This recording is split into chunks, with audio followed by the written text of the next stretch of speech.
enorme estarmos todos aqui recebendo a nossa querida Ana Vanucchi, que generosamente se propôs a estar num domingo de manhã aqui conosco e nos presentear com um rico encontro, que eu tenho certeza que vocês vão, quem não a conhece, vão ficar assim apaixonados pela forma como ela traz o olhar dela psicanalítico, né? Então, eu só queria dizer para vocês, né, que nós tivemos também um encontro ontem com o Dr. Celso Goodfriend, que foi muito bom também, e que nós estamos muito felizes por estar nesse momento, atravessando esse momento bastante rico no núcleo, né, de muitas pessoas queridas e que são ícones na psicanálise, né? Na arte de fazer a psicanálise. Então, muito obrigada, Ana, mesmo, seja muito bem-vinda, e nós ficamos só te devendo um almoço caipira, quando der para a gente fazer aqui em casa, viu? Eu vou passar a palavra para a Cibele, que vai apresentar e trazer para vocês a pessoa e o currículo da senhora Ana Maria Vanucchi. Um abraço a todos e um bom encontro a todos. Bom dia a todos. É um prazer muito grande estar aqui vendo todo mundo assim que a gente gosta tanto, que queria poder abraçar, conversar. E nesse esquema que a gente conseguiu fazer, pelo menos uma boa parte a gente tem ainda de contato. E outra coisa também que a gente percebeu é que pelo menos a preservação da continuidade do estudo, do encontro, dos questionamentos, a gente está conseguindo continuar. Estamos muito felizes mesmo pela vinda da Ana, nós estávamos conversando ainda há pouco, quantas vezes a gente precisou ir adiando e tentando e fazendo, ou por agenda, ou por preocupações nossas. Enfim, hoje nós estamos aqui e vamos aproveitar essa manhã de domingo. Então, muito obrigada, viu, Ana? Nós estamos mesmo muito animados. E eu vou apresentar para quem não a conhece e apenas contar o que vocês já sabem sobre ela, tá?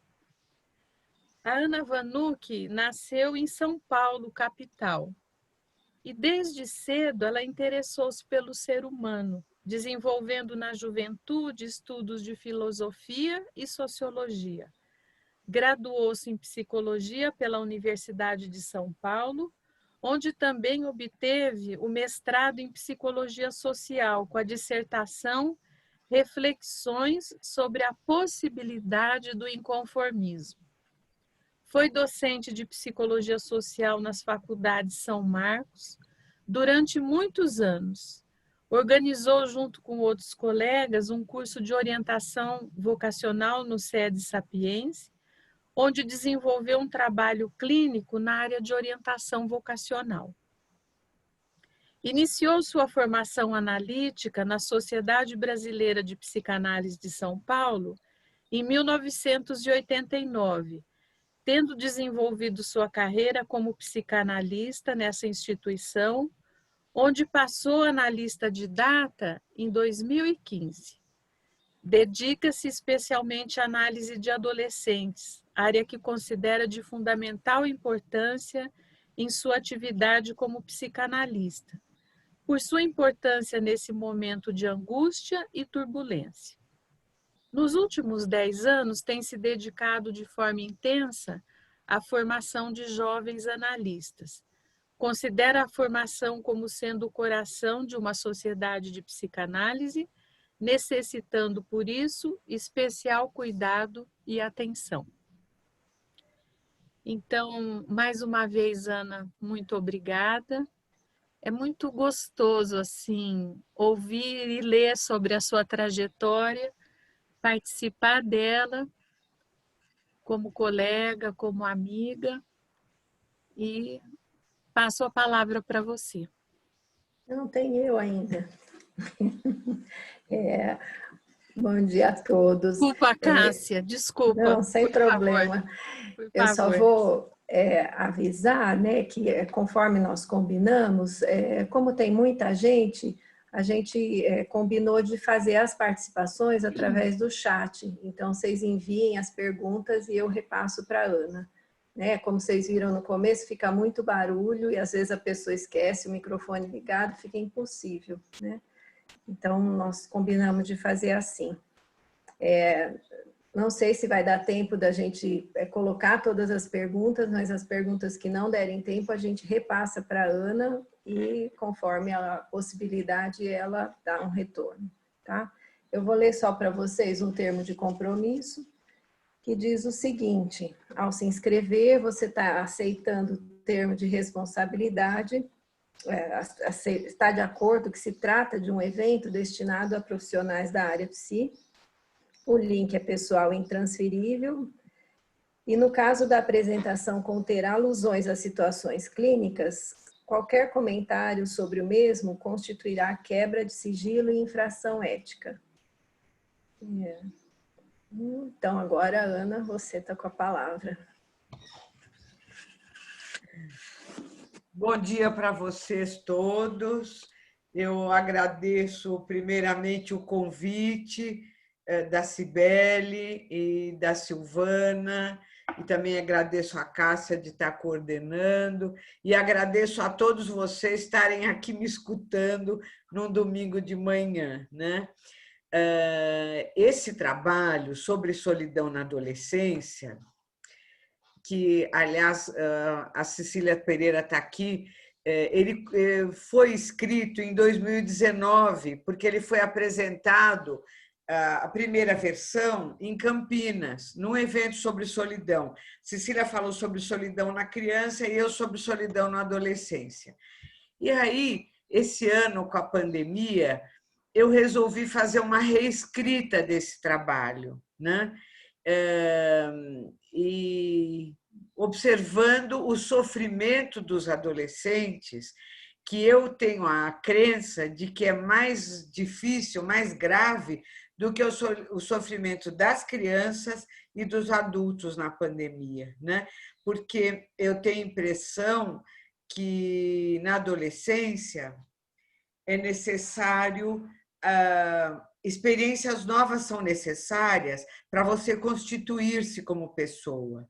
Essas experiências implicam que você tem que ter a experiência para saber como é que é o mundo e para saber como você é diante dessa experiência do mundo, né?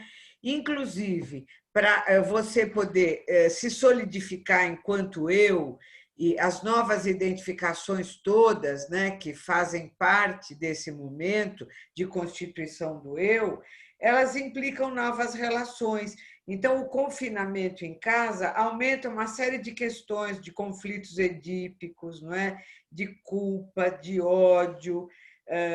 Então, eu resolvi reescrever o trabalho, né? Vocês devem ter recebido o trabalho.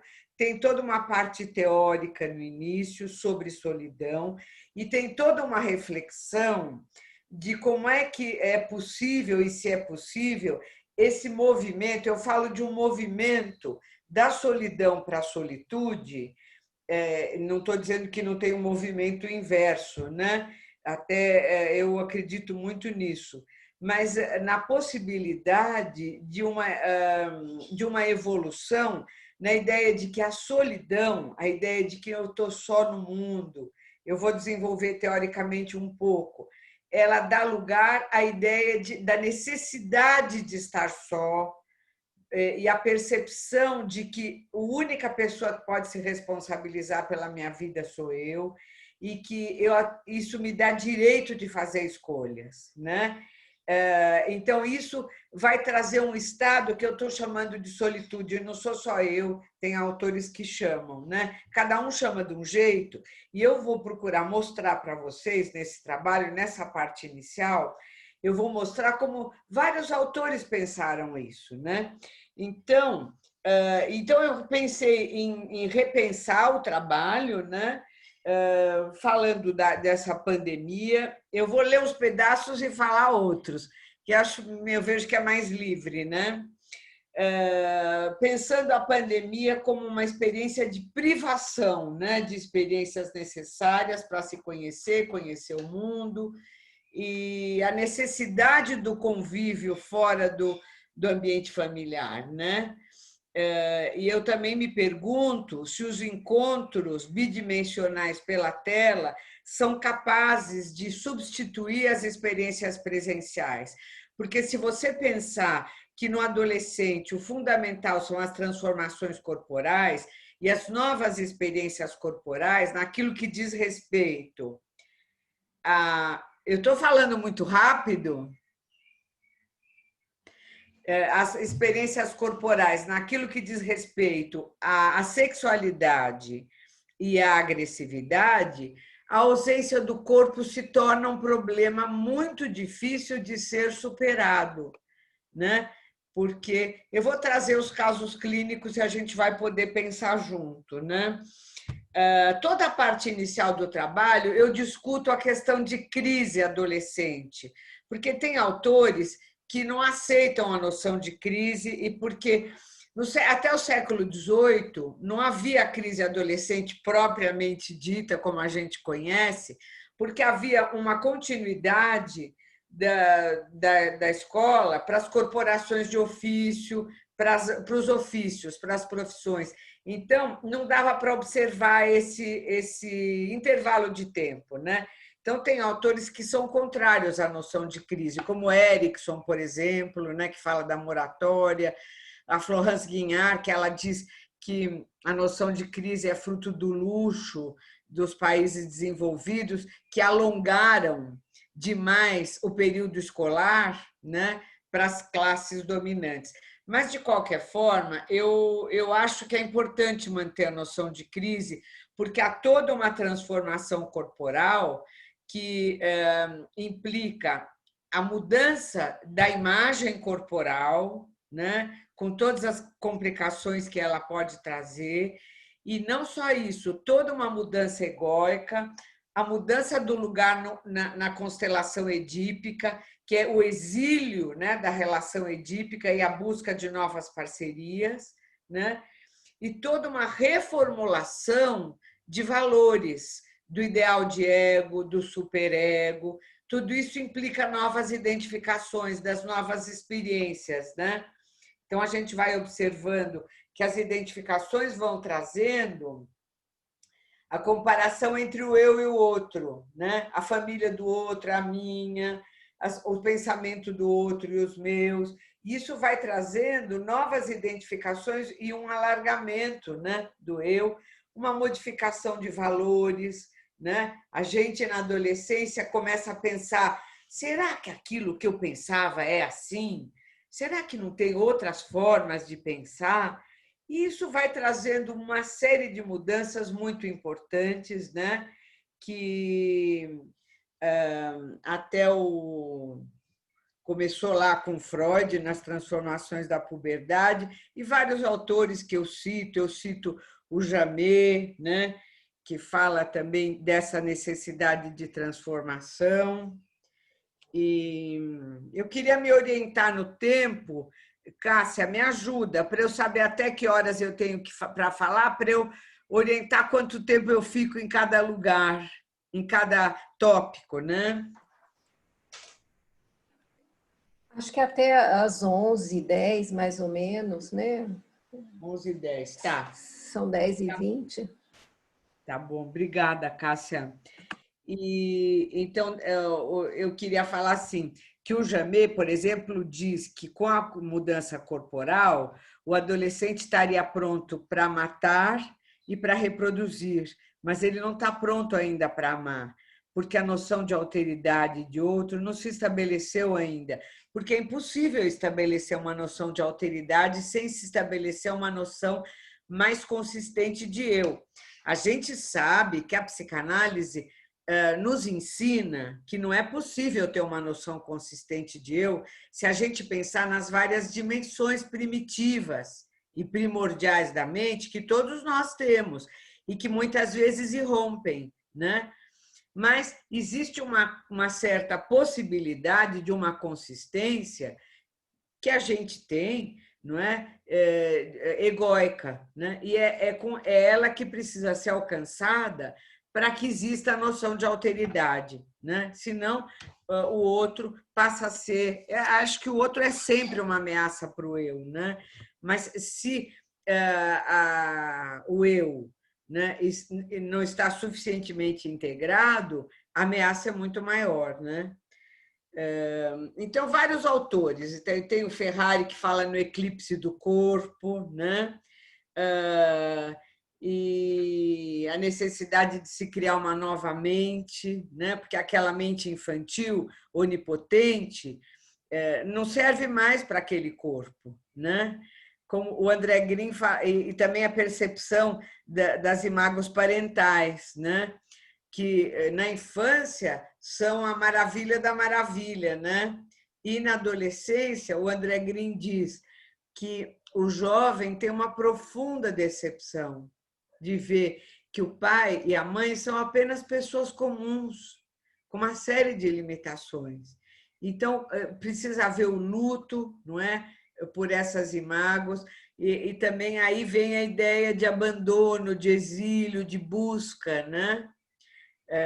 Que são elementos interessantes. Mas uma coisa que eu acho importante é que o Ferrari fala que... o Ferrari é um analista que eu gosto muito e que ele era italiano, ele veio para o Brasil na época da guerra, da Segunda Guerra, porque ele não queria lutar no exército italiano, ele era um cara anarquista, e ele veio para cá com 18 anos. E ele estudou na Faculdade de Sociologia e Política, foi colega do Antônio Cândido, né, que depois fez o prefácio do livro dele. E o Ferrari, depois ele entrou para a formação, foi analista de data nosso, foi analista de muitos analistas. E ele diz, primeiro, que o adolescente tem que fazer para conhecer. Não adianta a gente falar, olha, a minha experiência, você tem que escutar a minha experiência. A pessoa tem que ter a própria experiência para poder fazer uma avaliação, né? E segundo, ele diz, nessa passagem da ilusão para a desilusão, com uma série de coisas, a começar das imagens parentais, essa passagem tem que ser feita com esperança, né? Esperança de poder se construir, esperança também em um mundo melhor, daí vem a crise de valores, né? O Winnicott vai dizer assim, se não fosse os jovens, toda a ideologia social estaria paralisada, porque a gente deve a eles toda a transformação de valores cultural, né? Por causa exatamente desse questionamento, né? E então outra coisa importante, eu vou lembrando de uns conceitos que me orientam na vida, né? O André Green diz assim: a rebelião adolescente, você vai ter que ver se ela é uma rebelião frutífera ou infrutífera, porque é muito comum a gente receber adolescente ou embotados, inibidos, que eu acho até que o perigo é maior, ou na rebelião, né? Que às vezes os pais não aguentam mais, né? Precisam de alguém para ajudar a atenuar a fogueira, né? Atenuar a fogueira sem apagar o fogo, porque o fogo é necessário para a vida, né? E ele diz assim, precisa ver se a rebelião é benigna ou não. Precisa haver o balanço entre as pulsões de vida e de morte, né? As pulsões de ligação, não é? de criação e as pulsões de desligamento, né? Que muitas vezes a gente se engana que as pulsões mais ruidosas, lembra de Freud, que as pulsões de morte não são ruidosas, por isso que elas são perigosas, porque elas são muito silenciosas. Então, observar isso, né? E antes de entrar na Melanie Klein, porque agora eu vou entrar um pouco na teoria sobre a solidão mesmo, eu acho que cada analista de adolescente é convocado para a própria adolescência, quando ele começa a trabalhar. E ele precisa poder ter continência para aquilo que se apresenta sem se assustar demais. Porque se ele se assusta demais, aí se a gente se assusta demais, a gente não pode acolher e ajudar, porque os pais, em geral, se assustam demais. E, em geral, não é possível ao adolescente de compartilhar uma série de experiências, né? Eu acho que um elemento importante é a gente estar em contato com a própria adolescência, né? Tem um analista inglês que chama Moses Loffer, que ele diz assim, que, em geral, nas análises de formação, que eu acho que a análise é a coisa mais importante da formação analítica, claro, tem que estudar, tem que fazer supervisão, tem que estudar a vida inteira, né? Estudar a vida inteira, mas acho que fazer análise quase que a vida inteira também. Ele diz assim, que, em geral, nas análises de formação, a gente está mais ligado com a infância, né? A trazer a infância, os elementos infantis. E ele vai falar da importância do trabalho com os elementos adolescentes, né? Os estados mentais adolescentes, como eu gosto de chamar, porque é só essa experiência adolescente da gente que vai ajudar a gente a entrar em contato com a experiência adolescente do adolescente, né? Eu até depois vou contar um dos casos clínicos. Então, toda a parte inicial do trabalho, eu primeiro começo falando da Melanie Klein, do trabalho de solidão, não é? Dela, que ela apresentou em 59, né? No Congresso Internacional de Copenhague, foi o último trabalho dela, em que ela fala da solidão interior, e ela fala de uma ânsia pela continuação do contato com a mãe primordial, a perda desse contato como um elemento da solidão, né? A importância de... Ela vai relacionar o que ela chama de solidão interior com as angústias psicóticas, narcísicas, de destruir o bom objeto ou de impedir a sua integração, né? E ela vai distinguir isso de um outro tipo de angústia, né? Então, eu vou passar um pouco rápido essa parte. Ela vai falar da elaboração egóica, que pode, a gente sabe isso, né? Que pode recrudescer a destrutividade, porque na ênfase aos processos identificatórios, isso não é Klein, é Freud, né? Na identificação, há um retorno da libido objetal ao objeto, e nesse retorno há uma disfusão pulsional. Então, se desfunde pulsão de morte, pulsão de vida, e as pulsões de morte ficam mais fortes, porque estão desfundidas. Então, é por isso que o adolescente está mais prenhe de identificações e mais, talvez, vulnerável a essas pulsões destrutivas, né? Nesse sentido, a adolescência seria potencialmente perigosa. Depois eu cito o Bion, em que ele fala que o ser humano não adianta, é só e dependente, ao mesmo tempo, e a gente tem que suportar esse paradoxo a vida inteira, de ser só, né? Nascer sozinho, morrer sozinho e, ao mesmo tempo, dependente, né? E ele acha tão importante a ideia de solidão que ele coloca como um elemento de psicanálise. O analista tem que estar muito consigo mesmo para poder observar o analisando, né? E é só você contar com você mesmo e para ter um vértice de observação, né? Se você ficar preocupado que o outro falou aquilo, o outro falou aquilo, você sai do seu prumo, né? Então, ele vai falar que a gente pode fazer uma parceria, né, com o analisando e o analisando com a gente, né? Mas que isso não implica em perder o elemento da solidão, mas uma solidão no sentido de individualidade também. Então, há sempre o trânsito dessa solidão mais amargurada, ligada à parte psicótica, de cisão, de dissociação, por um sentimento de isolamento e de responsabilidade pela própria mente, né? Que eu estou chamando de solitude. E eu vou tentar mostrar nos casos clínicos essa evolução.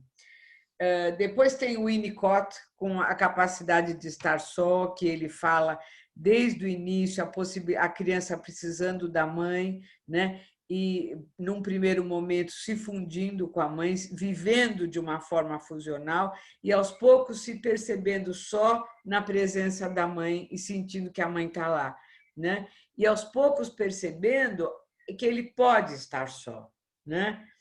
Então, ele vai discutir uma série de situações, eu não vou me demorar aqui muito, mas ele volta também para a questão kleiniana das angústias depressivas, né? Que eu até esqueci de falar, das angústias depressivas que vão caracterizar, né, a possibilidade de perceber que o objeto amado e o objeto odiado é o mesmo, e vão então intensificar a possibilidade de reparação e todo o aspecto criativo e vital de cada um, né? Então, aí vem o Winnicott também com a capacidade de estar só. E eu cito vários autores. A Doutor, ela usa o termo solidão estruturante para essa solidão,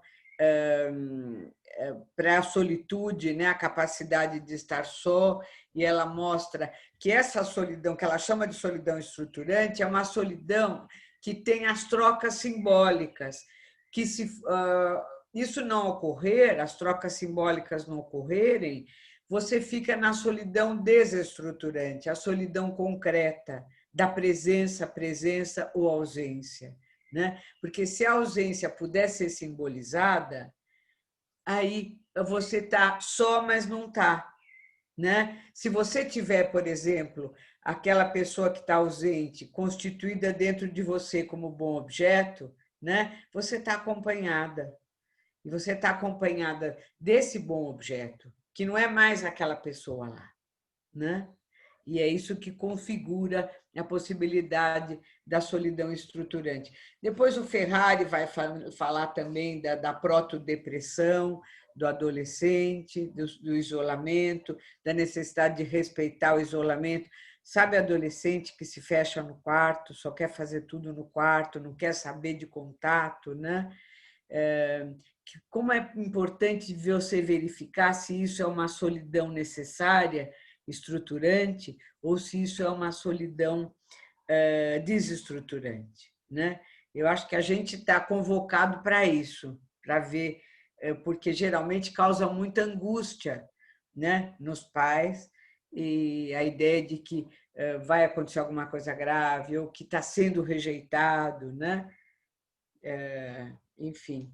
Depois eu cito vários autores nossos. Eu falo também do Ogden, que o Ogden fala que dentro dessa pletora de... Eu achei muito interessante, dentro dessa pletora de informações que o mundo moderno traz, esses elementos autísticos, o recolhimento dentro de si próprio, é algo necessário, uma necessidade, ele chama assim necessidade evolutiva do ser humano, num trabalho que eu cito aí.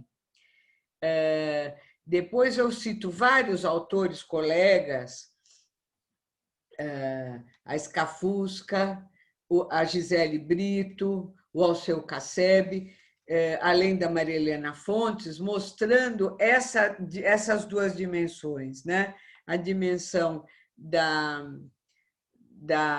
solidão desestruturante, a solidão do isolamento, para a solitude, para algo, o caminho, a ideia da capacidade de estar só, né? de perceber o estar só e dependente, né? E suportar esse paradoxo, né?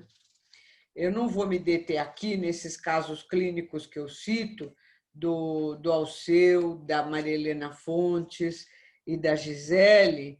Eu resolvi fazer uma mudança na apresentação do trabalho. Eu vou começar falando dos fragmentos clínicos na pandemia, para depois, porque como o trabalho começou antes da pandemia, eu tinha 2 fragmentos clínicos anteriores à pandemia. E depois eu juntei mais 2 fragmentos clínicos durante a pandemia. Eu vou começar por esses, para iluminar um pouco as nossas preocupações atuais, né? O que a gente faz com esses adolescentes que estão presos em casa, carentes de experiência, né? Então, eu começo dizendo assim, eu vou ler um pedacinho. Ao refletir sobre os atendimentos online que tenho feito durante a pandemia, observo que, em geral, os jovens manifestam angústia e solidão decorrentes do isolamento em casa com a família, impossibilitados de encontrar amigos e parceiros amorosos. É uma carência de experiência. Observo que essa condição os impede de ter experiências necessárias para conhecer-se e conhecer o mundo, bem como encontrar novos objetos de investimento afetivo, viver novas identificações para construir o eu, ampliá-lo e torná-lo mais consistente. Nesses termos, eu tenho observado que esse movimento da solidão para a solitude, que é uma possibilidade de crescimento psíquico, não estou dizendo que a gente fica na solitude, todos nós, a gente também tem momentos de solidão, não tem? Que você fala assim, fulano não me ligou, meu filho não me procurou, meu marido não está ligando para mim, né? Esses momentos em que volta a solidão, que esse movimento da solidão para a solitude, da solitude para a solidão, é uma coisa humana, né? Não é nada de patológico, né? Mas que a gente tem que estar atento nos momentos de solidão adolescente com as possibilidades de consequências, ou para a própria sobrevivência física ou psíquica, né? E para o próprio desenvolvimento. Porque quem não pode viver a adolescência mais verdadeiramente, depois isso aparece lá no fim, que você vê que a pessoa não virou gente grande, no sentido de se responsabilizar por si próprio, né? Então, eu observo que esse movimento da solidão para a solitude fica mais difícil. Os conflitos familiares decorrentes do confinamento tendem a se intensificar, gerando explosões violentas e sentimento de culpa intenso. Além disso, observo que o tempo de estar só consigo mesmo lhes parece roubado. Para não se sentirem sós, isso os adultos também fazem, né? Se empanturram de jogos, áudios, vídeos, redes sociais, na ânsia de preencher a carência humana de experiências emocionais que envolvem a presença do corpo e da mente. Inicio por Clara. Vou ler o caso clínico, eu preciso ler para lembrar, vou alternando. Inicio por Clara, que se encontra em análise comigo há 5 anos, procurando de início encontrar motivação para crescer e elaborar a situação edípica, bem como tolerar os lutos infantis. Sua dor é insuportável e suas vivências de solidão e abandono muito intensas. Manifesta uma onipotência imensa que a impede de aceitar a dependência, inclusive a parceria da analista. Eu vou citar uns diálogos. Ela diz assim: o que me atrapalha mesmo é mudança. Eu odeio. Isso aqui é antes da pandemia. Eu vou contar esse caso, tem antes da pandemia, pandemia e depois da pandemia. O que me atrapalha mesmo é a mudança. Eu odeio mudança, fico sempre pensando nisso. Eu odeio mudança. Eu aponto a sua mudança atual, do corpo, da mente, com o fato de ficar moça. Ela diz: eu queria ficar com 6 anos para sempre. Eu bebê sem precisar de fazer nada. Eu lhe digo que os bebês têm muito trabalho para aprender a mamar, a engatinhar, a andar, a comer, a falar. Ela diz: eu detesto crescer, não vale a pena. Não vale a pena ser mulher, casar e ter filhos. Eu não tenho ajuda de ninguém. Eu lhe digo assim, você detesta precisar de alguém, mas todo mundo precisa. Eu também preciso de você para poder trabalhar com você. Ah, isso eu detesto mesmo. Eu queria saber tudo e não precisar de nada nem de ninguém, nem de escola, nem de analista, nem de pai, nem de mãe. Algum tempo depois vão surgindo outras dimensões e ela vai podendo fazer alguma parceria com ela própria e comigo. Ela começa a contar de uma aula de dança numa outra sessão, que estão fazendo um espetáculo.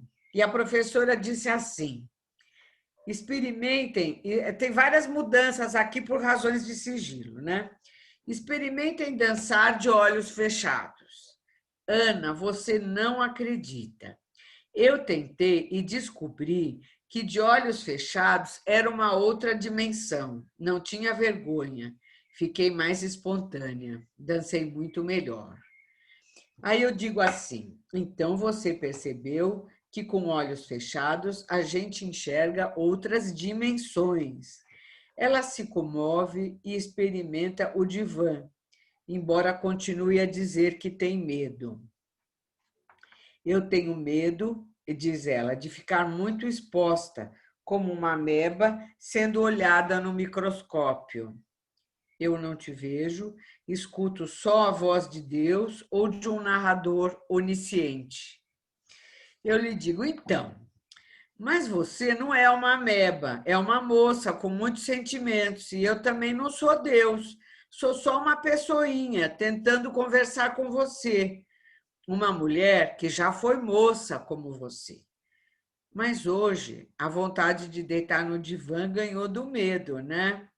Ela dá risada e começa a cantarolar uma música que chama Água de Beber. Ela pergunta para mim, você conhece essa música? Eu digo, conheço. E aí ela diz, ela canta, né? Eu quis amar, mas tive medo e quis salvar meu coração, mas o amor sabe um segredo. O medo pode matar seu coração. E pergunta, do que será que eu tenho medo?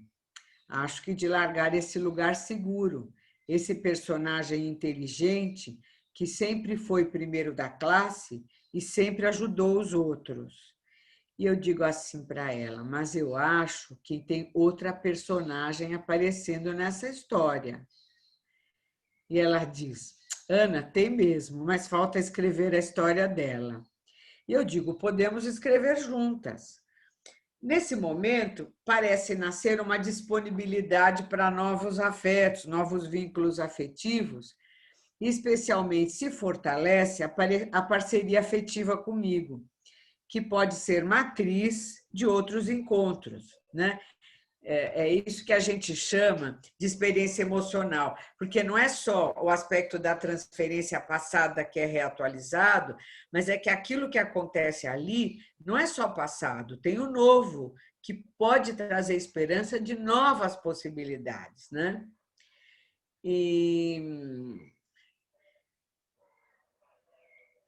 No entanto, fomos atropeladas pela pandemia. Quando começou a pandemia, eu me propus a atendê-la online, por Skype. De início, ela recusou. Ela disse, não é a mesma coisa, que eu não vou poder ver seu corpo e nem você vai poder ver o meu. Eu brinquei com ela, eu uso muito humor. Eu acho importante a gente estar de bom humor para poder lidar com as situações. Eu falei assim, a gente não pode ver o corpo, mas quem sabe a gente vê as almas. Ela deu risada e falou, bom, vamos experimentar então, né? Quem sabe a gente vê as almas, né? Em um pedacinho talvez a gente consiga, né? Ela achou graça e na semana seguinte começamos a trabalhar online. Ela reclama que aí é muita reclamação nesse começo do trabalho online, muita. Ela reclama, diz que tem que passar o dia todo no computador, tem aulas na faculdade e agora as sessões também. Que saco! Eu brinco que somos humanos e que a gente tem que se proteger do coronavírus. Ela diz, eu sei, mas eu não aguento mais ficar aqui trancada com minha mãe e meus irmãos. Eles sempre inventam moda de comida que eu não gosto. Eu fico de fora. Eu fico sempre no meu quarto. Até para comer, eu busco o prato e como aqui. Fico vendo séries. Nem falar com os amigos eu consigo. Também elas entraram em outras faculdades e têm outras turmas. E tem aula online. Eu detesto aula online. A gente vê os amigos da faculdade, cada um num quadradinho. Hoje tem um artigo na Folha sobre isso. Mas não pode conversar. Parece vaca separada num estábulo pelas baias. Nesse momento, fica clara para mim a dor imposta pelo confinamento, a carência brutal de experiências, o sentimento de aprisionamento, de exclusão edípica não elaborada, de falta de privacidade e suas consequências negativas para a vivência e construção da individualidade. A sessão continua. E eu digo, que dureza, você se sente muito sozinha assim. Ela diz, claro, nem o E eu posso encontrar. Logo agora que eu me interessei por ele, começou essa pandemia. Eu não posso encontrar, fico isolada, fechada em casa. Tem gente que sai, mas eu não saio para não trazer o vírus para casa. E nem falar com o E pelo WhatsApp eu gosto. Fica aquela tela no meio, entre nós. Nem posso chegar perto, nem beijar. Como tem gente que consegue namorar por aqui, né? Eu vou fazer um intervalinho porque eu lembrei de tem um autor lacaniano que chama Jean-Jacques Racial, que ele diz por que é tão importante beijar na adolescência. E ele fala que é um deslocamento da oralidade infantil na busca de uma outra oralidade. Eu acho muito interessante essa ideia, sabe? Porque, de fato, tem toda uma preocupação com o beijar, né? E as experiências, quem é virgem de boca, quem não é, quantos você beijou na festa, quanto não beijou, porque são experiências, né? E até a gente sabe que nas relações sexuais, vamos dizer, sem amor, o beijo na boca está afastado, né? Porque permite um contato também com o interior de uma outra natureza. Então, eu fiz esse intervalinho para contar dessa lembrança, né? Aí ela pergunta, como tem gente que consegue namorar por aqui? Eu digo para ela, a gente também está nessa tela, de longe. Ela diz, então, Ana, quando você vai voltar para o consultório? Outro dia sonhei que tinha aquele vaso da sua sala aqui na minha casa, no meu quarto. Eu digo, então, de algum jeito a gente se encontrou, né? Ela fala, eu sei, Ana, mas com esse jeito o tempo fica parado, não passa. Sabe aquele filme, O Dia da Marmota? Então, é assim mesmo. Tudo se repete igualzinho como no filme e parece que é sempre o mesmo dia. No filme, o cara entra no túnel do tempo e acorda sempre no mesmo dia. Você lembra? Se chama Feitiço do Tempo. É um inferno. Eu me sinto meio morta-viva, máquina de estudar, e fico só pensando quando isso vai terminar. Nesse trecho, evidenciam-se as perdas relativas à ausência das experiências ligadas à sexualidade, tão necessárias para a elaboração da identidade sexual, e também uma vivência profunda de morte em vida, ligada com a parada do tempo, né? Porque o tempo é a elaboração da vida, né? Da vida que tem um fim, a finitude, né? De tempo parado, de uma vitalidade aprisionada e sufocada. Continuando. E eu digo, em que você fica pensando ou sonhando? Ela diz, eu queria encontrar o E, namorar, encontrar os amigos, dançar, ir para festas, tomar umas 1000 caipirinhas. andar a cavalo, correr pelo campo, sei lá, para encontrar o E, só se fosse como, olha o pensamento onírico trazendo os filmes, é interessante como tem uma capacidade simbólica que, apesar de tudo, vai se desenvolvendo. É como eu vejo. Para encontrar o E, só se fosse como naquele filme do Woody Allen, que o cara sai do filme e entra no cinema. Lembra? Ele pula da tela dentro do cinema. Entra no cinema e se senta ao lado dela. Aí eles namoram. Eu não sei se depois ela também pula do do cinema para o filme, para a tela. Só sei que eles ficam juntos. Esse filme se chamava A Rosa Púrpura do Cairo. Aí eu digo, então, se você sonha, faz um filme como esse e se sente mais acompanhada. Ela diz, Ana, mas eu tenho mais pesadelos. Outro dia tive um horrível, que eu estava trancada com um assassino numa casa e eu até me apaixonava por ele. Você vê como essa necessidade da experiência da sexualidade vai aparecendo misturada com o terror, né?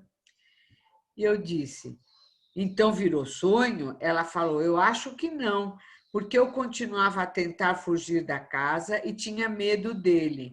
Depois descobri um quarto trancado e fiquei apavorada. Eu não coloquei aqui, mas nesse quarto trancado tinha uma mulher morta. Puxa, que coisa! Nem nos sonhos você escapa desse medo, mas você não desiste. Parece que tem esperança. Ela diz, isso não, reclamo muito e não desisto. Mesmo aqui com você, eu continuo tentando.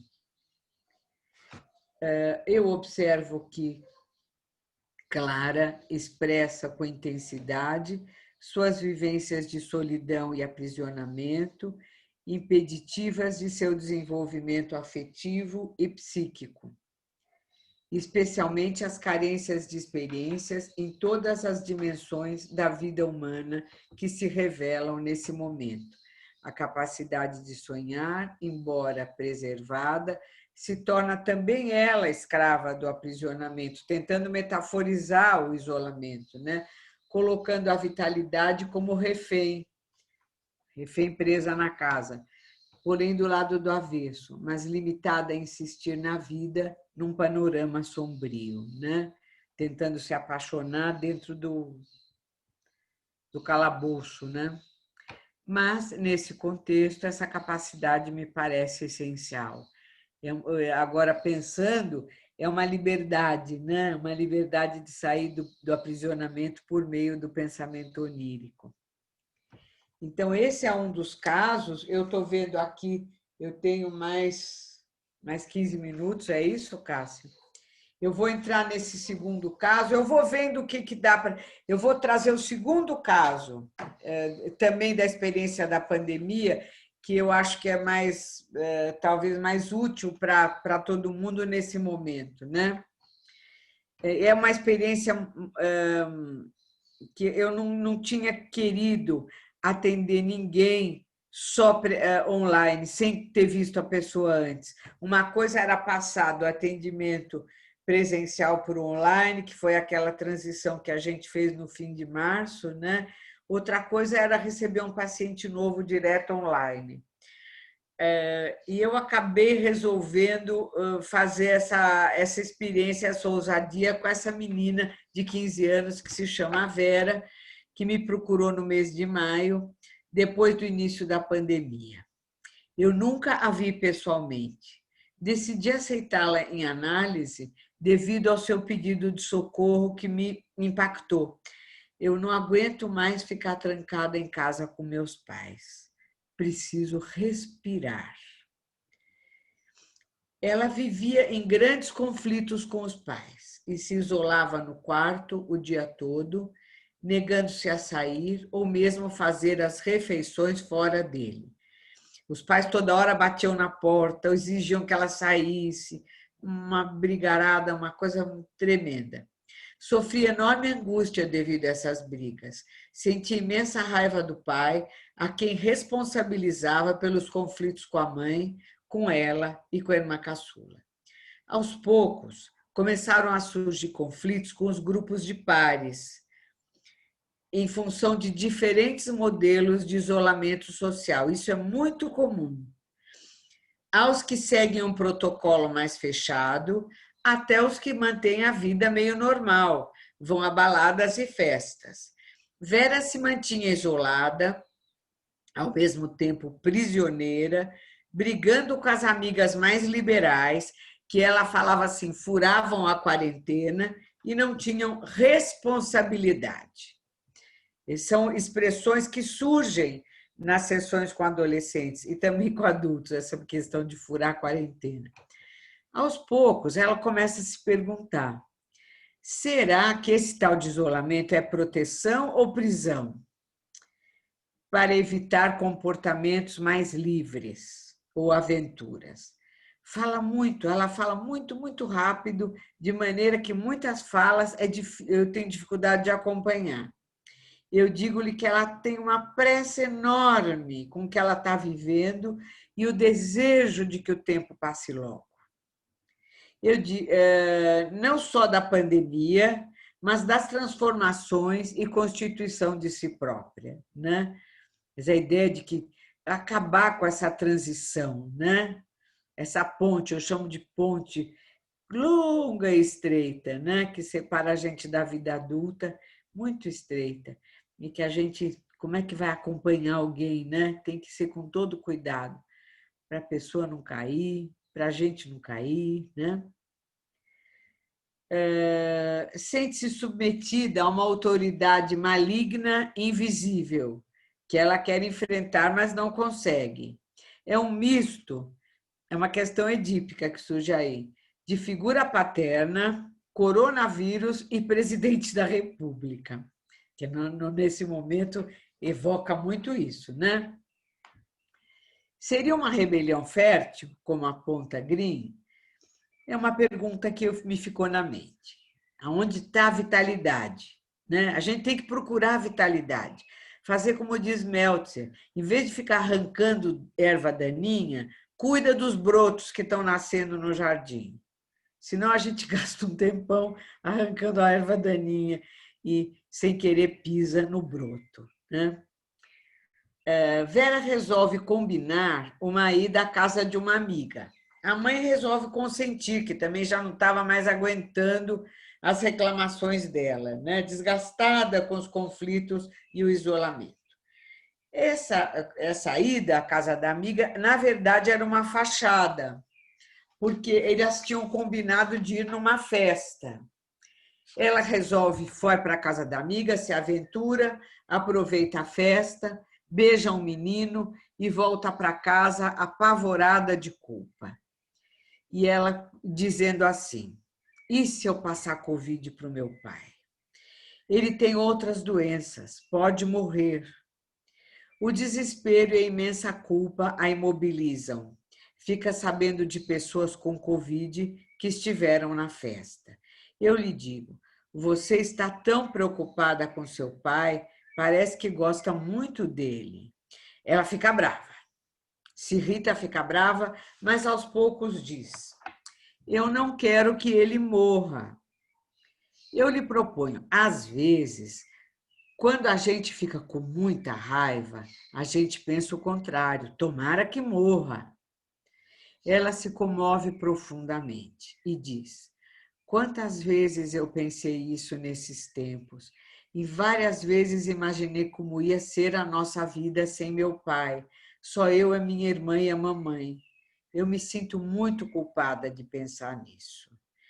Aí eu digo para ela que a gente pensa que amor e ódio são opostos, mas que, na verdade, eles sempre convivem. Ela se surpreende muito em perceber que o mesmo pai amado é odiado e se assusta com os ataques possíveis que pode fazer para destruí-lo em sua mente, mas percebe que, na vida real, ele continua vivo. Essa conversa atenuou muito a culpa dela e as angústias por experiências, né, que ela tinha, porque aquele fato se juntou com as fantasias que ela tinha a respeito da morte do pai, né, de assassinar o pai. Em seguida, os conflitos se arrefecem, o convívio fica mais ameno, até em casa, porque ela as duas perdiam logo a paciência, todos perdiam, porque essas fantasias ficam muito ativas, né, de morte. E então o convívio ficou mais ameno e surgiu uma experiência muito interessante. E Vera consegue se dedicar a um trabalho artístico. Nesse sítio que ela estava, tem umas colmeias de abelhas. E ela começa, então, a inventar um trabalho artístico para desenhar as colmeias, e como parte de um trabalho para entregar para a professora de artes. E ela, então, estuda, ela começa a desenhar a colmeia, é super legal. De vários pontos de vista diferentes, de frente, de lado, de outro lado, de baixo, de cima, que ilustra também como o espaço mental dela foi se ampliando, achando outros vértices de observação de si própria, dos pais e do mundo, né? Foi um trabalho lindo. Eu descrevo um pouco ele assim, né? Em perspectivas diferentes e também cores diferentes que ela foi colocando. Mergulha nessa tarefa com paixão, admira-se com os desenhos, faz inclusive uma escultura, que ela depois fotografa para mandar para a professora. Nesse momento, tem a impressão de que a solidão imposta pelo isolamento, a solidão autoimposta, começam a se transformar. Vera se interessa pelo paradoxo das abelhas serem capazes de atacar uma vítima com ferroadas, mas, ao mesmo tempo, fazerem mel. E ela começa a se interessar pelas abelhas, começa a pesquisar, sabe? Pesquisa sobre as abelhas e depois ela descobre uma coisa que eu também não sabia, que as abelhas, depois de ferroar uma pessoa, ela morre, a abelha morre, porque o ferrão que fica preso na pessoa arranca um pedaço do intestino da própria abelha, né? Então transforma o atacante em vítima, né? Vai se interessando por essa investigação e descobre também que a abelha só ataca quando está em perigo. Tudo isso foi lhe dando uma dimensão outra da destrutividade, da agressividade, né? Tudo isso me pareceu muito metafórico e de uma riqueza impressionante. Aos poucos, essas pesquisas vão sendo úteis para que possamos conversar sobre seu momento de constituição de si e as ameaças de ficar, como ela dizia, para sempre prisioneira dos pais, perigo edípico imensamente intensificado pelo isolamento imposto pela pandemia. Além do medo da morte, presentificada pelo vírus, surge o medo da morte psíquica, de não viver sua vida. Ou, como me dizia uma outra paciente antiga, que já virou gente grande, ela falava assim: Ana, eu tenho tanto medo de morrer sem ter vivido, que acho que expressa isso, né? A falta de experiências. Tenho a impressão de que a rebelião, inicialmente estéril, se fertiliza. E Vera pode alcançar um estado de solitude onde se sente acompanhada por ela mesma e por mim. No entanto, anseia pelos encontros presenciais onde possa, diz ela, te ver de corpo inteiro e não pela tela do computador, que, na verdade, isso é projetado, a ideia de poder ser vista de corpo inteiro, porque o olhar para a menina é muito importante. Esse é um aspecto que o Raciel mostra também, esse autor que eu falei antes do beijo. Ele mostra a necessidade de olhar e, especialmente, de ser vista. E de ser vista não só pelos imagos parentais, de poder ser vista e valorizada pelo outro, pelos outros, né? Que é do grupo de pares, pelos meninos, né? Tudo isso é importante. E pela analista também. Continua dizendo que assim, desse jeito de trabalhar pelo vídeo, parece que ela está vestindo aquela roupa de proteção com visor para mexer na colmeia e não pode experimentar o mel. E você também está com proteção. Será que pessoalmente a gente ia ter medo de chegar mais perto? Eu lhe digo que estamos chegando perto uma da outra, mas que ela sente que a gente poderia chegar mais perto ainda. Ela se comove e diz: ainda bem que consigo conversar com você desse jeito. E eu lhe digo: sozinha, mas também comigo, né, Vera? Ela diz, ela balança a cabeça, se comove afirmativamente. Esses são os dois casos ligados à questão da pandemia, do isolamento social. Eu tenho mais dois, mas cada um dos dois, mais ou menos, vai gastar 10 minutos. Eu estou achando que... Será que é melhor parar por aqui? O que vocês acham? O pessoal já está falando aqui que quer conversar. Então, vamos parar por aqui, né? Bom, várias pessoas já estão agradecendo e falando o quanto é bom te ouvir, Ana. Obrigada. A Maria Cecília Pereira, ela também está te parabenizando e eu vou ler aqui o comentário dela, né? Que ela tem considerado os adolescentes heróis da pandemia.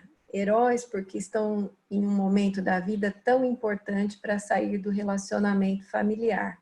Embora também tenham havido encontros de intimidade amorosos com os pais, né? Eles estão saindo do relacionamento familiar para buscar os grupos de iguais e ter um lugar de pertencimento e ter mais experiências.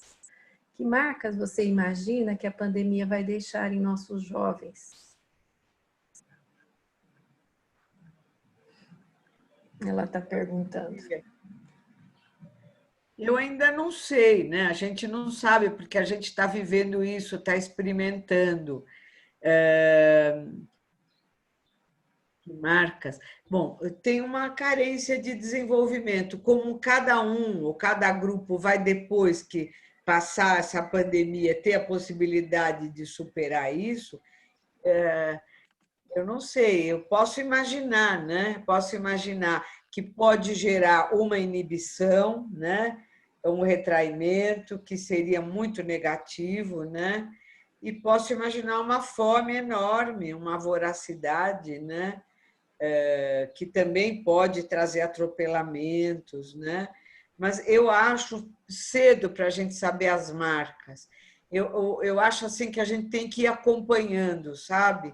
Eu acho muito importante ir acompanhando, como analistas, esse momento e ir mostrando as possibilidades vitais, né? As possibilidades vitais que a pessoa tem, não é, de lidar. Eu pensei agora num adolescente que tem uma doença, por exemplo, durante a adolescência e que depois é convidado a, como se diz, compensar essa falta, né, de experiência. Às vezes não é possível, a gente não sabe. Depende também do tempo, né, que isso permanecer. Eu pensei na história do negativo, né, da mãe morta, do Green, que o Winnicott que percebeu clinicamente e o Green conceituou, né? Se a mãe fica muito tempo ausente, chega uma hora que não é possível simbolizar aquela ausência. E fica o negativo, fica o zero, né? A gente vai ter que acompanhar. Também depende do tempo, depende da personalidade de cada um, né? Do equilíbrio entre pulsões de vida e de morte. É um perigo, né? Porque em adolescentes em que esses aspectos mortíferos são mais intensos, o perigo é maior mesmo. Que marcas terão, eu não sei. Acho que a gente tem que acompanhar. Eu acho delicado mesmo. Obrigada, Cecília, pela parceria e da vida inteira, né? Quase. Obrigada. Ana, bom, depois você vai receber o chat, né? Muitas pessoas agradecendo pela sua fala, pela sua disponibilidade, pela sua afetividade. Mas acho que é interessante contar isso para todo mundo, né?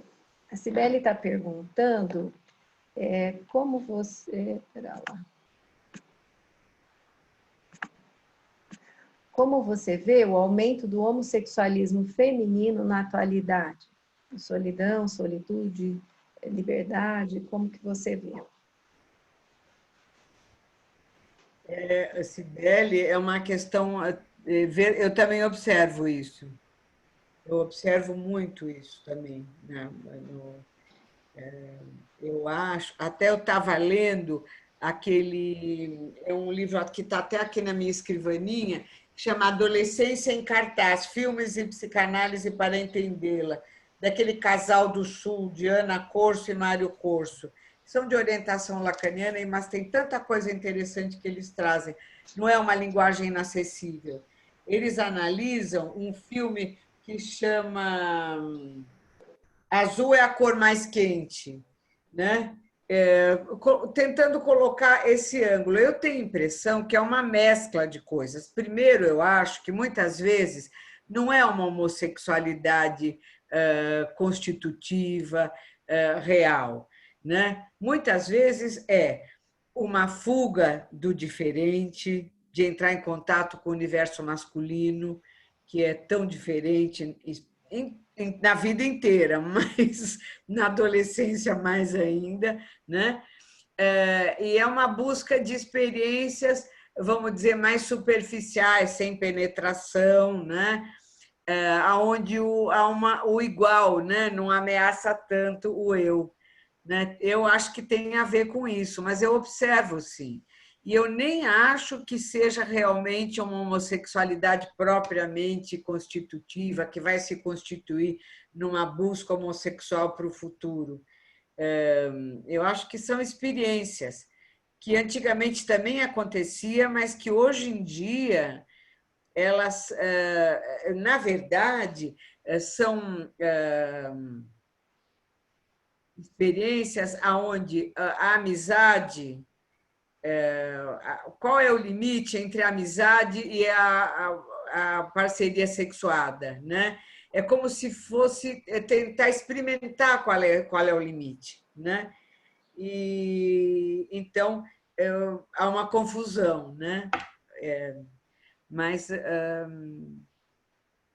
são coisas que às vezes a gente até fica assustado, mas eu tenho um pouco a ideia de que quando a gente se assusta, aí é sempre pior para trabalhar, né?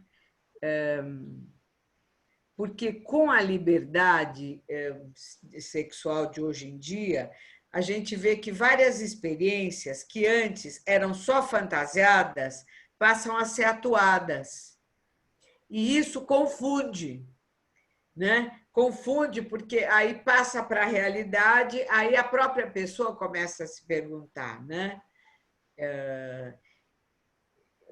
Será que eu sou homossexual? O que eu sou? Hoje em dia tem a transexualidade também que está surgindo nas nossas clínicas, né? Porque há uma confusão aí entre fantasia e realidade e há todo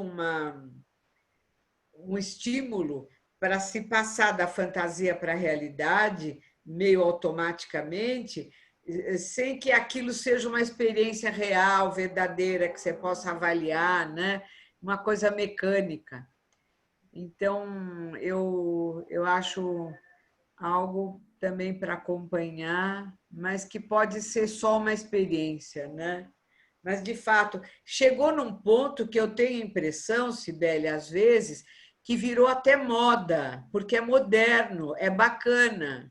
Então, sai da dimensão do eu, de uma coisa original, uma coisa própria de cada um, para virar moda. Como é moda usar roupa, falar tal coisa, fumar maconha, né?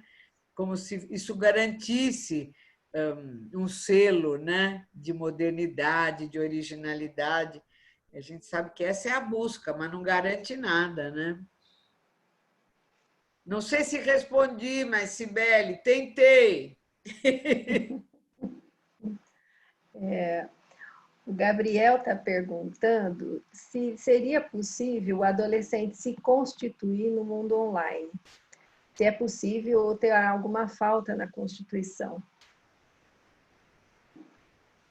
Já sabendo, é claro que o corpo também se constitui em voz e virtualmente no psiquismo, ele está dizendo. Gabriel, né?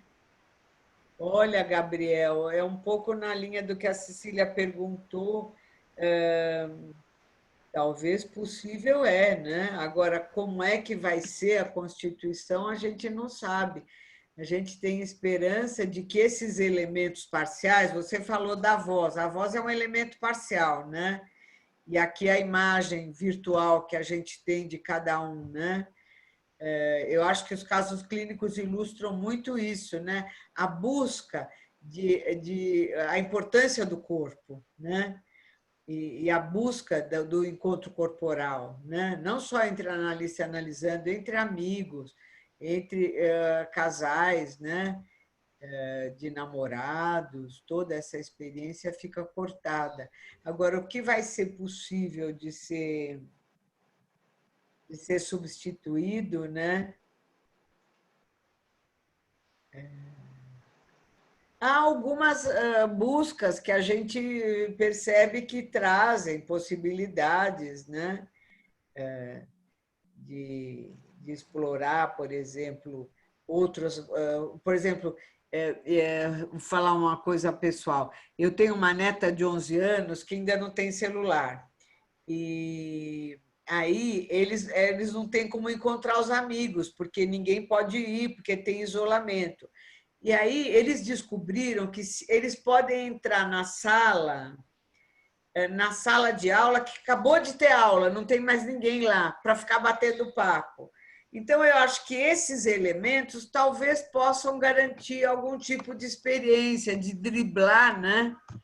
Mas de driblar os impedimentos da realidade, né? Mas eu acho que o contato corporal, físico, é insubstituível, né? Como diz o Meltzer, ele diz que a sexualidade começa no encontro de corpos, que depois se transforma com a adolescência no encontro de mentes, que a gente espera que possa voltar a ser o encontro de corpos também, prazeroso, né? Mas esses dois elementos estão sempre presentes, né?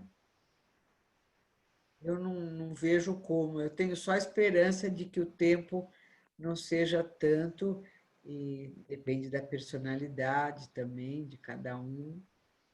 Mas eu acho que é algo para a gente ficar atento, sabe? Ficar atento, poder conversar sobre isso, sabe? Com quem tem contato com adultos que têm filhos, não é? Ou professores, né? Nas escolas. Pode ajudar. Mas Ana, tem... Desculpa, pode acabar. Fala. Tem várias pessoas perguntando o nome do autor lacaniano que você citou, que pegaram, e para você repetir o nome daquele analista francês, o Jean-Jacques Racial, é isso? Você quer dos dois livros, né? Tá. As duas, mais de uma pessoa está perguntando. É melhor eu escrever? Pode ser. Não, acho que se você falar, pode falar. Olha, o analista francês que escreve sobre adolescência, lacaniano, o livro chama O Adolescente e o Psicanalista. Ele chama Jean-Jacques, como Jean-Jacques Rousseau, só que é Jean-Jacques Racial, R-A-S-S-I-A-L, Racial. É muito interessante, porque esse cara ele é um lacaniano que não tem esses termos lacanianos que a gente não entende, eu pelo menos, mas eu me interesso, porque ele vai lançar luz sobre aspectos que outras abordagens não lançam. Eu acho importante a gente, como analista, abrir o leque, sabe? Para ver a utilidade de todas essas ilhas psicanalíticas que nos cercam. Eu acho isso muito importante, porque muitos elementos podem servir num momento, podem servir no outro, né? Eu acho um perigo a gente se trancar num gueto. Deixa eu falar só a editora desse aqui, eu acho que é uma editora do Sul também. Não, chama Companhia de Freud. E esse dos filmes também vale a pena ler. Chama Adolescência em Cartaz, Filmes e Psicanálise para Entendê-la. É de um casal de analistas de Porto Alegre. Chama Diana Corso e Mário Corso. É da Artes Médicas. Esse cara ficou conhecido na época que começou a questão do suicídio. Ele falava muito sobre a importância de conversar isso com os jovens, de abrir o assunto, de não ser o segredo. Mostrava como esse negócio de ser segredo prejudicava tudo e fazia esses elementos mais destrutivos ganharem força em vez do contrário. Vale a pena. Mas estou à disposição. Obrigada, Ana. Estão perguntando aqui, acho que é a Jéssica, falando de um adolescente que se sente confortável com a pandemia. O que pensar? Legal essa pergunta, Jéssica.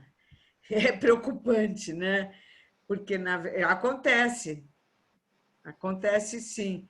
Geralmente, os adolescentes mais inibidos, aquilo é um bálsamo, porque eu não fico confrontada com as experiências. Vou ou não vou? Ai, vai ter uma festa, vou ou não vou? Vai ter um encontro não sei aonde, vou ou não vou? Né? Aquela aflição de ir se expor a novas aventuras, a novas experiências. Então, de fato, é algo. Eu achei uma pergunta importante, né? Pode acontecer. A inibição diante das experiências que a adolescência propõe, ela pode ser perfeitamente, vamos dizer, acomodada pelo isolamento, né? Então eu fico numa boa. Eu tenho um artigo que eu escrevi em 2004, que está publicado na revista, que chama assim: Entre a Balada e o Convento, reflexões sobre a análise de adolescentes, em que eu analiso essa questão da menina que quer entrar no convento, que quer se isolar, como a Jéssica está imaginando. A pandemia me tirou da angústia de me defrontar com novas experiências, e o oposto, né? A voracidade por novas experiências, o se expor a riscos, né? Os dois elementos estão sempre presentes, mas sim, também merece atenção. Pode ser até uma coisa confortante para a família, porque não provoca angústia no primeiro momento, mas é algo a ser olhado com tanto cuidado como o oposto, né? Bem pensado isso, Jéssica. A Adriana está perguntando, Ana, como você pensa a autoimagem e a autoestima rebaixada na adolescência frente aos ideais de beleza e o isolamento frente a essa situação?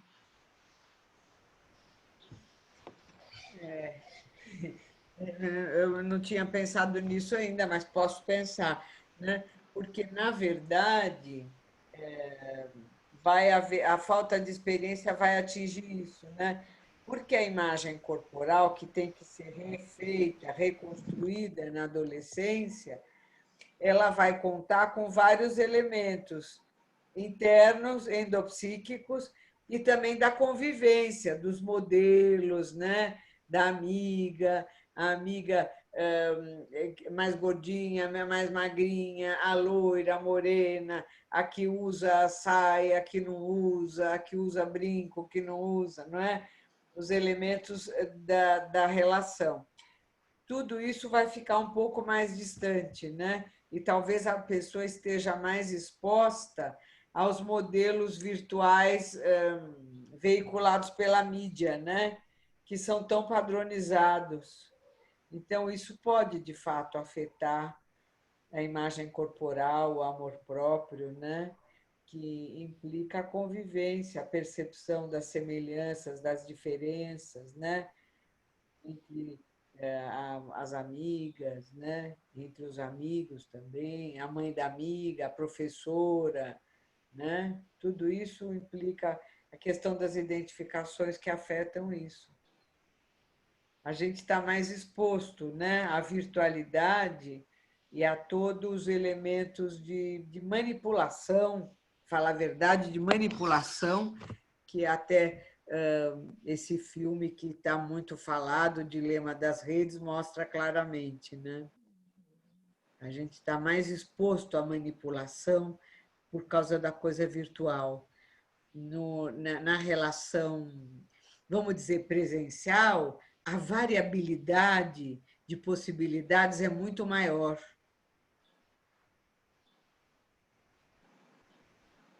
Eu acho uma pergunta pertinente.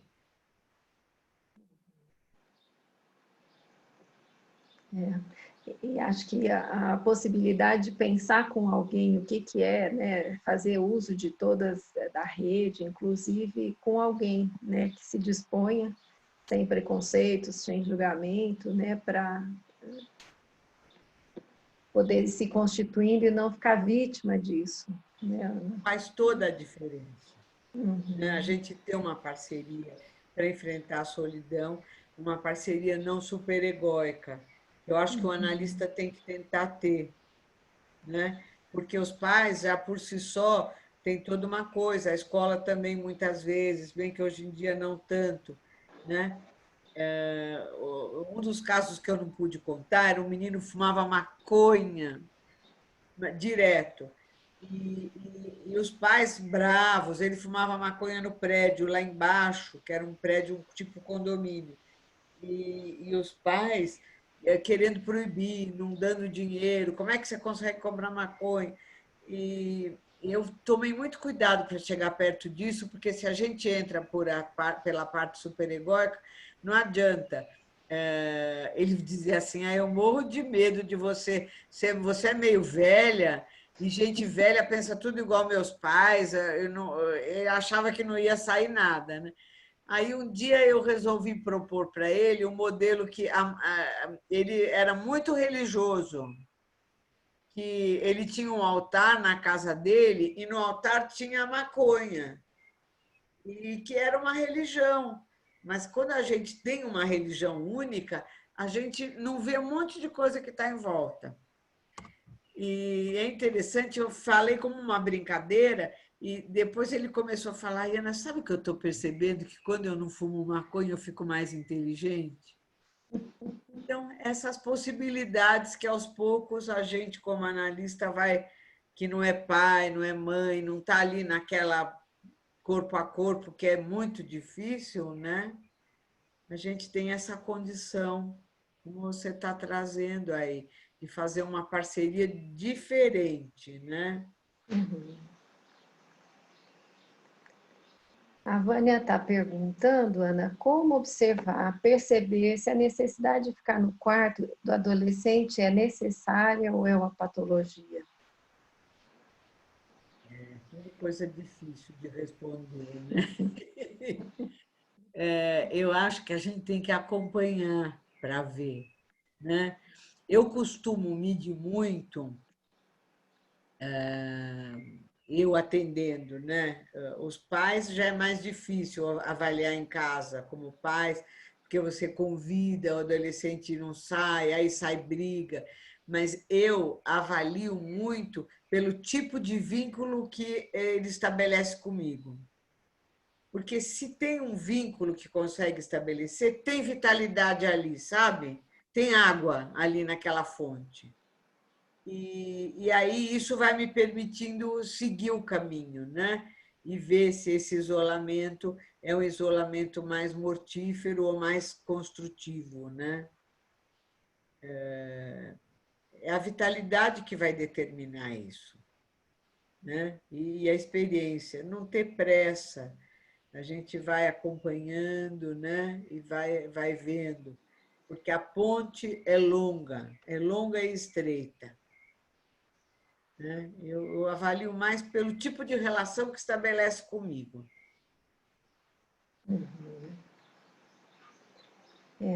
Estou pensando aqui, se nessa ponte longa e estreita, né, que o que vale é o ir junto, né, Ana? Porque o que vai, como se vai chegar lá na frente, como, a gente não sabe, né? Mas esse passo a passo, que acho que é isso que você está falando. A Denise concorda com a questão da moda, né? Mas que tem uma adolescente que fala: todo mundo de 18 anos é bissexual. Ela está perguntando se esse oba-oba também pode não ser saudável, como pensar isso.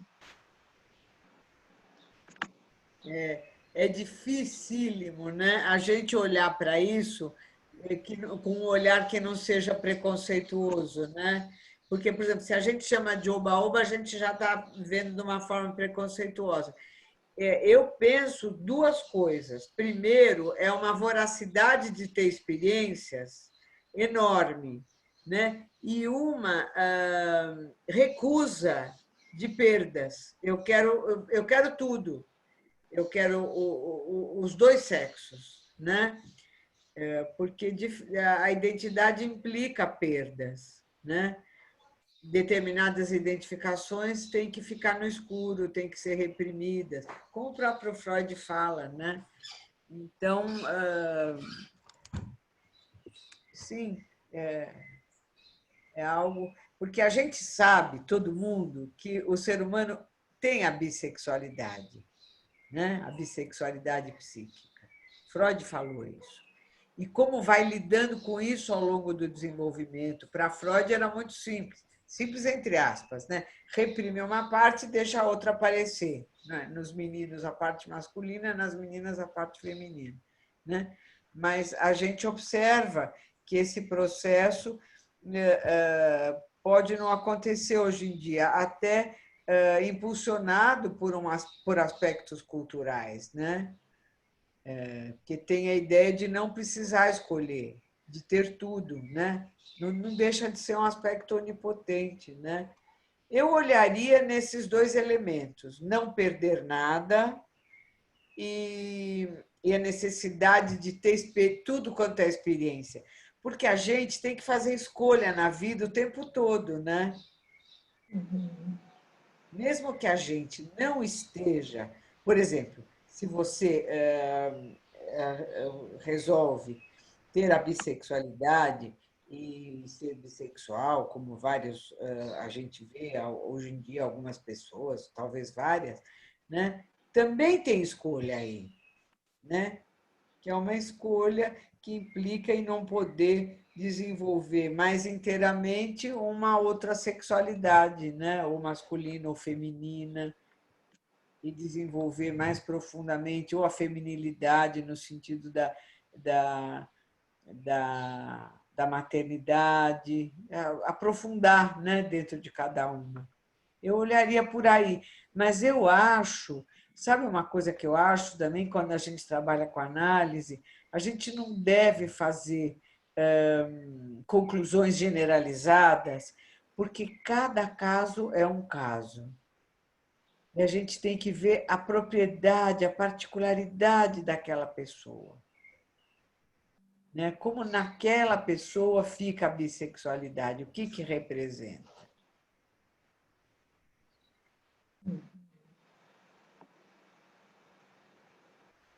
Tudo pergunta difícil, que eu não sei responder totalmente, eu sei apenas dar umas pinceladas E a gente tem que pensar assim, vamos ficar com as perguntas, porque elas nos orientam para a reflexão, né?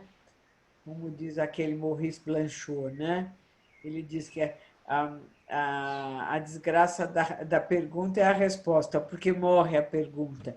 Vamos manter essas perguntas, né? Essas dúvidas, porque a vida é tão complicada e tudo tão desconhecido, né? Eu acho que o coronavírus é só um exemplo disso, né? Do desconhecido que é a vida, né? Para todos, até para a própria medicina, né? E a gente não pode ter certeza. Então, vamos manter as perguntas abertas e a mente disposta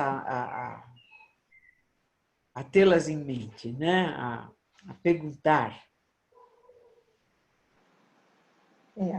Acho que sempre poder continuar pensando, né? Ana, bom, nós estamos assim, passado um pouquinho do tempo, mas como a gente começou um pouquinho depois, eu vou fazer mais uma pergunta e acho que daí a gente, infelizmente, tem que encerrar, né? Vai A sobrar conversa muitas perguntas, Cássia, que eu vai depois sim. você me manda e eu Isso. aos poucos vou tentando dar alguma resposta, ou então eu digo, ó, a resposta é a desgraça da pergunta, continue pensando. Tá. Eu queria falar, eu não sei se todo mundo, porque muita gente me acessou pelo WhatsApp pedindo que não recebeu e tal. Se alguém não recebeu o texto, faz o favor de colocar o nome e o telefone no chat, que depois eu envio, caso alguém não tenha recebido o texto, tá? E eu vou, a última pergunta aqui, né? Tem outras, mas pelo tempo. A Lígia está pedindo para você falar um pouco, Ana, sobre a questão de como é que os pais lidam com os castigos para os adolescentes ao retirarem o celular. E nesse momento, o adolescente ficar mais isolado do mundo, né, por estar de castigo, né, sem o celular na pandemia. Seria um risco para a vida psíquica? Já vi isso também. Sim, porque é um recurso extremo, né? É um recurso extremo, até em filmes a gente vê isso, né? É um recurso extremo que não é que os pais fazem como uma coisa pensada, refletida, então vamos ajudar o adolescente. É mais uma barganha, né? De culpas e punições. Então, está na cara que não é uma solução boa, né?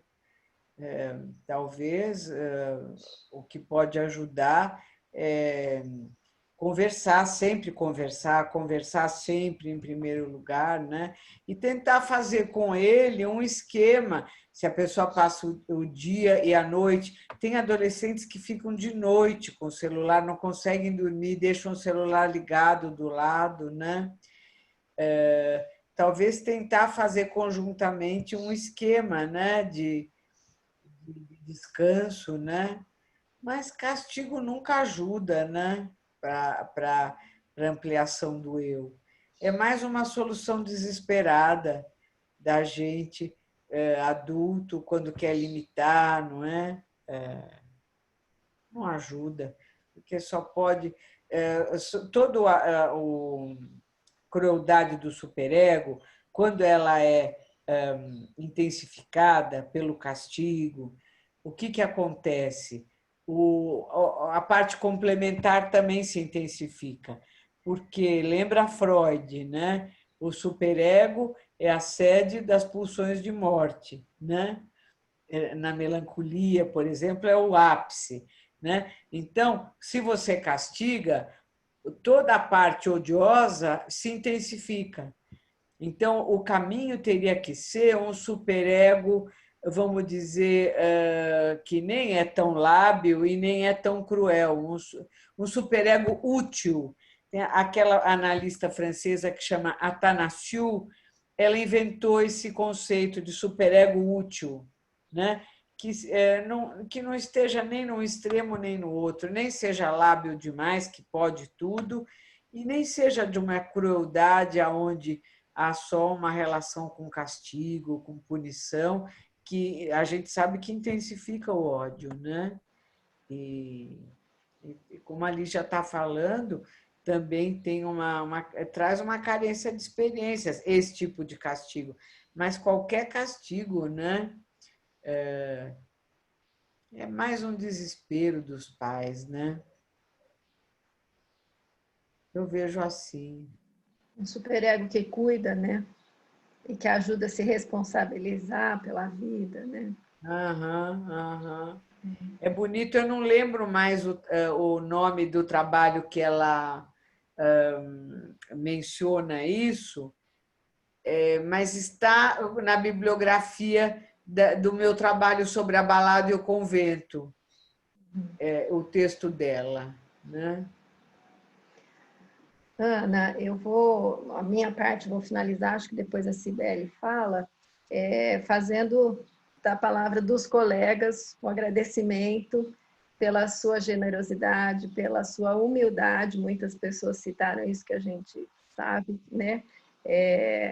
A sua disponibilidade e trazer uma clínica que é tão viva e que contribui muito para quem está também, né, tá nesse ofício, nessa difícil ofício que é analisar, né? Obrigada e até. As pessoas estão perguntando se você vai voltar. Assim, claro que a gente espera que sim, né? E eu já vou estamos voltar, mas só combinando. depois da pandemia para experimentar o frango caipira, que ficaram me devendo, porque com a pandemia não pude ir pessoalmente. Eu que agradeço, gente. Eu achei uma conversa muito boa, porque sabe o que é importante? A gente aprende muito também, sabe? Conversando, falando, atendendo, a gente aprende muito. Isso que vocês falaram de humildade é assim: se a gente não tiver um pouco de humildade, a gente acha que já sabe. Não pode aprender. Então, tá bom. Quem não recebeu o texto, por favor, tem gente pedindo também agora o texto da balada e o convento. Manda um e-mail aqui que eu tenho esse texto, eu mando. Tá bom? Tá bom. Gente, Cibele. muito obrigada. Eu queria, para me despedir de vocês e da Ana, né?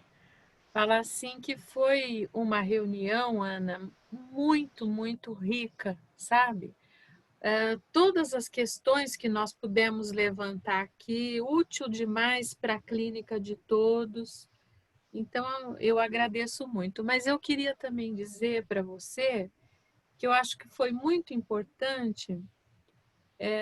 Nós podemos ouvir você e vamos vendo a sua atitude analítica. É um ensinamento, entende? Tanto na sua disposição para conversar, para pensar, e uma outra coisa também que você coloca, Ana, que eu acho importante demais, é o humor, né? Porque a gente lida com coisas tão difíceis, tão angustiantes, e poder ter também um lado que às vezes nos aproxima do paciente, sabe? Aquela história que você contou das almas, achei muito engraçada, sabe? E verdadeira, não sai daquilo que a gente precisa ser, né? Então, foi bom demais, viu, Ana? Muito obrigada, tá bem? E a todos vocês, eu agradeço muito a presença. Dia 25 nós estaremos de volta. Quem virá será a Nilde Franchi, que é uma pessoa assim de uma experiência enorme. Eu ainda não tenho o tema sobre o que ela vai falar, mas algumas ideias já sendo delineadas e depois nós vamos, quem sabe a Cecília, a Ana vão estar aqui com todos os colegas, né? A gente volta, tá bom? Tá Muito bom. obrigada. Obrigada a você, obrigada. Tchau, gente. Foi ótimo. Ana, muito obrigada, viu? Tchau.